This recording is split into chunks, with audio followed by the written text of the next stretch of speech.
4 राज्यों और एक केंद्र शासित प्रदेश में हुए विधानसभा चुनाव के नतीजे 4 मई को सामने आ जाएंगे। नतीजों से पहले एग्जिट पोल भी आ चुका है। ज्यादातर एग्जिट पोल कराने वाली एजेंसियों के आंकड़े सामने आ गए हैं, लेकिन एक जगह और है जहां राजनीतिक दलों की जीत और हार की भविष्यवाणी की जा रही है। वो है पॉली मार्केट जैसे ऑनलाइन सट्टेबाजी और प्रेडिक्शन प्लेटफॉर्म। आज हम इन सट्टेबाजी प्लेटफॉर्म की सच्चाई सामने लाएंगे, जिस पर अभी तक $26 मिलियन यानी 250 करोड़ रुपए की बोलियां लगाई जा चुकी हैं। आप देख रहे हैं द फेडरल देश, मैं हूं मनीष कुमार। अमेरिका की ऑनलाइन बेटिंग साइट है जिसका नाम है पॉली मार्केट। भारत में पॉली मार्केट पर बैन है। इसके बावजूद धड़ल्ले से इस बेटिंग साइट पर लोग विधानसभा चुनाव के नतीजों को लेकर सट्टेबाजी कर रहे हैं। पॉली मार्केट के वेबसाइट पर आप जाएं तो 87% लोगों का मानना है कि स्टालिन के नेतृत्व में डीएमके तमिलनाडु में सत्ता में वापसी कर रहे हैं। करीब $20 मिलियन की सट्टेबाजी तमिलनाडु के विधानसभा चुनाव के नतीजों पर लगाई जा चुकी है। पॉली मार्केट के मुताबिक अगर आप डीएमके पर $100 का दांव लगाते हैं तो आपको मिलेंगे केवल $114, यानी केवल $14 का फायदा। लेकिन अगर आप एक्टर विजय के टीवीके की जीत की उम्मीद में $100 का दांव खेलते हैं तो आपको मिलेंगे $1200, यानी करीब 1200% का रिटर्न। जबकि एआईएडीएमके की जीत पर $100 का दांव अगर खेलते हैं तो आपको मिलेंगे $1150, करीब 11 गुना रिटर्न।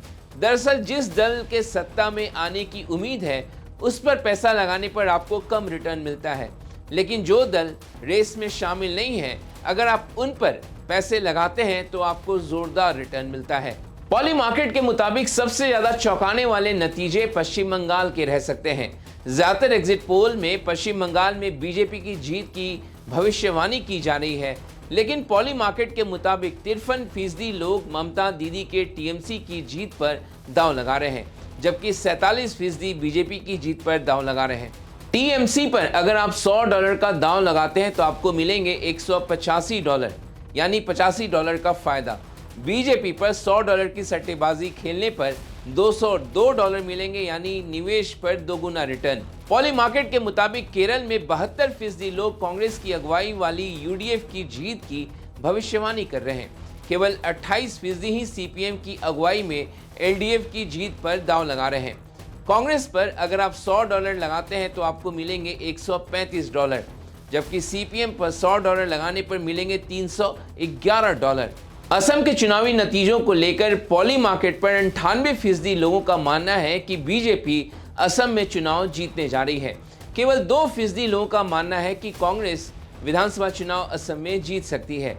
ऐसे में असम में बीजेपी पर $100 लगाने पर केवल $2 का ही आपको फायदा होगा, जबकि कांग्रेस पर अगर $100 लगाते हैं तो आपको मिलेंगे $2300, यानी लगभग आपको $2200 का फायदा होगा। विधानसभा चुनाव में राजनीतिक दलों की जीत और नतीजों पर ऑनलाइन बेटिंग चल रही है, बोलियां लगाई जा रही है, जबकि भारत सरकार के सूचना प्रौद्योगिकी मंत्रालय ने वीपीएन यानी वर्चुअल प्राइवेट नेटवर्क कंपनियों से कहा है कि वे हरगिज पॉली मार्केट जैसे सट्टेबाजी और प्रेडिक्शन प्लेटफॉर्म को चलने ना दें। लेकिन हकीकत यह है कि भारत में बैन होने के बावजूद ऐसे प्लेटफॉर्म लोगों के बीच तेजी से लोकप्रिय हो रहे हैं। ये वेबसाइट चल रहे हैं। पॉली मार्केट के कई निवेशक अमेरिका और यूरोप से आते हैं। लोग वीपीएन या क्रिप्टो स्टेबल कॉइन का इस्तेमाल करके भी इस वेबसाइट पर जाकर बोलियां लगाते हैं। अमेरिका में तो इस प्रकार से किसी भी इवेंट पर बोलियां लगाने का चलन है, लेकिन ये चलन अब भारत में भी प्रचलित हो रहा है। जरा समझिए कैसे मौजूदा मोदी सरकार ने रेस कोर्स रोड का नाम बदलकर लोक कल्याण मार्ग कर दिया। नॉर्थ ब्लॉक साउथ ब्लॉक में चल रहे दफ्तरों को कर्तव्य भवन में ले गए, राजपथ को कर्तव्य पथ और पीएमओ को सेवा तीर्थ का नाम दे दिया।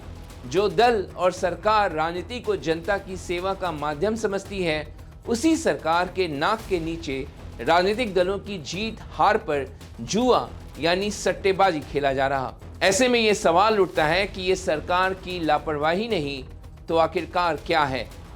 तो आज आपको हमारा ये वीडियो कैसा लगा, कमेंट बॉक्स में जाकर ज़रूर कमेंट करिए।